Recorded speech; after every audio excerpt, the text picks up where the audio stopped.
I've had a couple of days now to let the dust settle and reflect upon a really intense and gripping Rugby World Cup final between two real legendary sides in rugby history, in the All Blacks and the Springboks. The Springboks retained their back-to-back title in emphatic style in what was a really intense and a game in which brought out so many emotions on both sides. Both teams had their highs, massive lows for New Zealand with the red card from Sam Cane.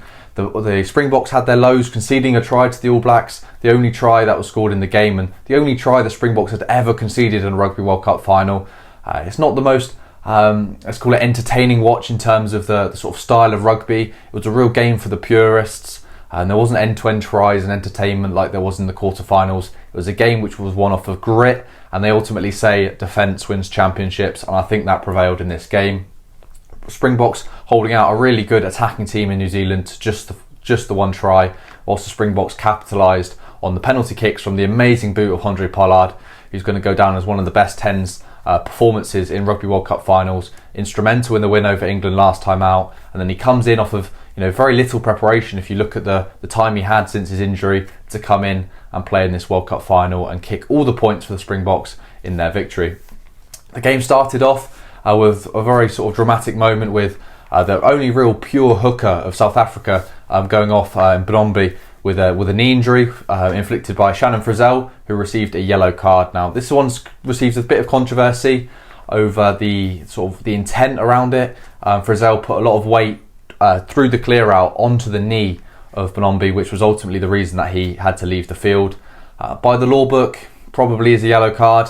It's quite difficult to prove intent in rugby, so they sort of removed the whole intent argument out of the framework of penalising a player. So it's not actually what you think he's trying to do, it's what's happened. And he did put an awful lot of weight on the knee of Benombi, so received a yellow card. That one will be debated long into the night. It was a very physical start, both teams flying in. The South Africans and the Kiwis were just throwing and knocking lumps out of each other. Pieter-Steph du Toit deserves a massive shout out and a brilliant mention because he was just instrumental in the defensive efforts of South Africa. 28 tackles, that's one of the highest number and the highest tackle count I think I've seen from a rugby player in my entire time watching the sport, so brilliant stuff from him. The All Blacks definitely didn't shy away from playing their brand of rugby, some really entertaining stuff. It's often you see teams in these knockout matches, especially if we look at England in the semi-final, they just go straight to a kicking game. The All Blacks refused to do this and play their attacking style. We saw Richie Mo'unga get caught behind the game line a couple of times from some really good box defence, so that's one of the risks you run if you're going to play wide to wide and play entertaining rugby. You can get caught behind the game line, but it also did create some really good attacking moments for the All Blacks. And if a couple passes had gone to hand, they could have had the Springboks in real trouble. There was a really good moment for the All Blacks early on with a chip from Richie Mo'unga where the All Blacks were under penalty advantage, in which if the ball bounced, sat up perfectly, Ardie Savea would have been under the sticks, but it didn't happen. The ball just went the other way. If that had bounced up, imagine how that would have changed the complexity of the game. The game would have opened up, there would have been more tries and there would have been more entertainment, but the ball bounced the wrong way and Richie Mo'unga settled for the 3 points. Both teams at line-out time and set piece were really disrupting each other's ball. Some good work from both of the second rows there.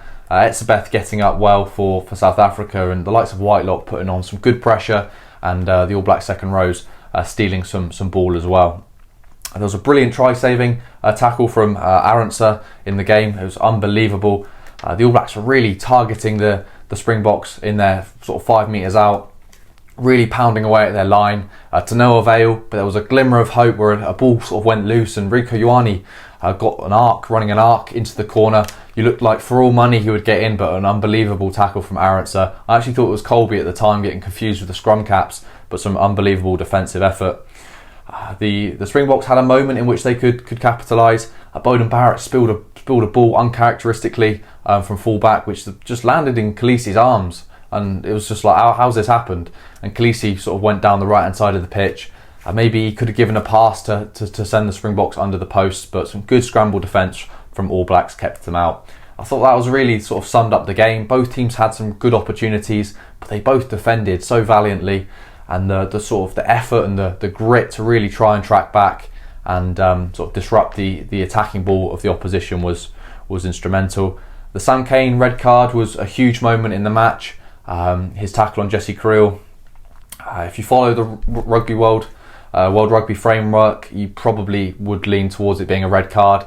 It's disappointing that you have to have a red card in a game like this. I'm sure Wayne Barnes didn't want to award it because you never want to. It does ruin the game. Like, as much as it's probably the right thing to do, and you have to penalise these things, it's like a kick in the teeth, especially to the neutrals like myself watching it. It was like, South Africa are going to have a huge advantage now, and we don't want the World Cup to be won on a red card. We want it to be won off of 15 against 15, but unfortunately that was the way it played out. The All Blacks showed so much grit to stay in the fight in this game. You almost forgot at times that they were a man down, which really does prove their ability to stick in the contest and not give in right down to the last minute. Kolisi received the yellow card for his troubles.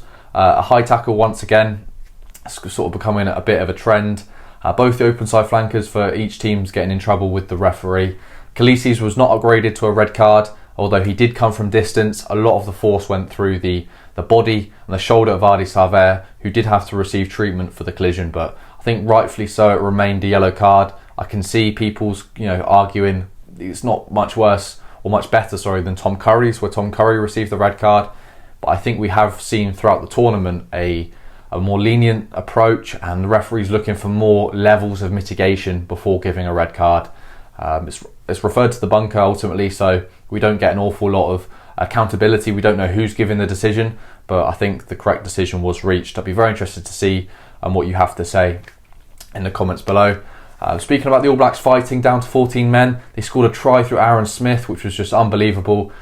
Richie Mo'unga showing his just exceptional attacking skills as far as a fly half is concerned, and his pace just gets on the outside and then manages to go right round the South African defence, past the inside ball into Aaron Smith, who went away. Unfortunately, for the sake of the rugby fans and the neutrals watching, the try was chalked off due to a technicality of a knock-on at the line-out, which Wayne Barnes had previously called as play-on, which is frustrating because that knock-on had no impact on the try. The All Blacks didn't gain any tactical advantage, but it gets called back. It's going to get called back no matter what, so it would have been equal on both sides, but it's just frustrating that such an amazing try has to be chalked off by such a minor technicality, but that's just the way the rules work. But the try was actually scored for the All Blacks probably 5 to 10 minutes later through Beauden Barrett. Question marks over a forward pass on this one, but I sort of gauged the feeling of just let it stand. The All Blacks have been the far better team and have scored a good try. When I say far better team, I don't mean in terms of the context of everything. I mean in terms of attacking intent for that period of the game. There've been loads of good field position and good attacking opportunities. It would have just felt wrong to chalk that one off as well. It wasn't obviously forward. Me personally, I think it was the right decision to let it stand. But Wayne Barnes didn't get it on the big screen and have a look. He was content with his decision. So Beauden Barrett is the only player to score a try against the Springboks in a World Cup final, across 3 finals that is. England didn't manage to score against them in the last one, so a little bit of history there for Beauden Barrett, who's got plenty of accolades to go to his name. There's a heck of a lot of South African drop goal attempts. I think Willemse, Colby, all going for the sticks from long range drop goals, trying to get 3 points ahead and create a little bit of breathing space between them and the All Blacks. But unfortunately, a couple of them were really quite wide, and you've got nothing to lose effectively. I mean, if your drop goal, completely, cooks itself and it spins off the side of your boot, you just treat it as if it's a normal kick and play on. So there's not an awful lot to lose, but yeah, some not ideal drop goal attempts from South Africa. And then to add to the drama late on in the game, a yellow card from Cheslin Kolbe, which was an overlap for the All Blacks. Not one in which was a try scoring, definite try, but it was one in which stopped a line break. So he rightly deserves a yellow card, which gives Jordie Barrett the opportunity from long range to try and win the game for the All Blacks. When I say win the game, there would have still been minutes remaining, so the Springboks might have come back, but you just felt whoever in the last 5 minutes was in the lead would most likely hold on to the lead and go on to win the World Cup, which is quite a statement. The kick from Jordie Barrett from sort of 50 plus just goes off to the left. It was a very similar location to the kick in which he won the match against Ireland from, but when you're kicking from such long range and you've got to put so much oomph behind the ball, sometimes you do sacrifice some level of accuracy. We'll just say Handré Pollard, exceptional off of the boot, kicked an unbelievable penalty on the angle, sort of from the 15, between the 15 and the 5, and about 50 plus metres out. Just had literally inch perfect amount of power to get it over the crossbar. Just some unbelievable kicking from Handré Pollard. And then after that, a little bit of back and forth, the All Blacks attacking from deep, playing some good stuff, and the Box had a line out with it wasn't a line out actually, I think it was a scrum in the last minute, reset a couple times, ref really going to turning the watch off to try and save some seconds to make sure the Box don't waste time. Very dramatic stuff. Everyone would have been on the edge of their seats from these two nations, and even neutrals around the world. And there was a pick and go from the base. The All Blacks get the ball held up. Unfortunately, for the All Blacks' sake, the clock had gone red. So even if you win the turnover, if the clock's gone red, it's the end of the game. So Wayne Barnes blew his whistle, and the South Africans go back to back in World Cups in emphatic style. An incredibly intense Test match. It really sums up the way in which the game of rugby is at the moment, one in which can be won and lost on yellow cards, and it comes down to the finest of margins. When you've got two incredibly brilliant rugby outfits, the Box have won every single of their knockout matches by a single point. That is just unbelievable, and the best teams always find a way to win, so fair play to the Box. As I said, Pieter-Steph du Toit was just outstanding. Pollard was unreal. It was a game in which didn't have an awful lot of involvement from the backs, but both teams had some really good kick chasing in there, a lot of kicking, a lot of pressurising and forcing the opposition into turnovers and errors. The South Africans took the points on offer where possible. It was a misconversion actually from Richie Mo'unga, which was from the touchline, so you can't really critique it, which would have put them 13-12 in front with about 20 minutes remaining. So maybe that would have changed the complexion and the result, but who knows.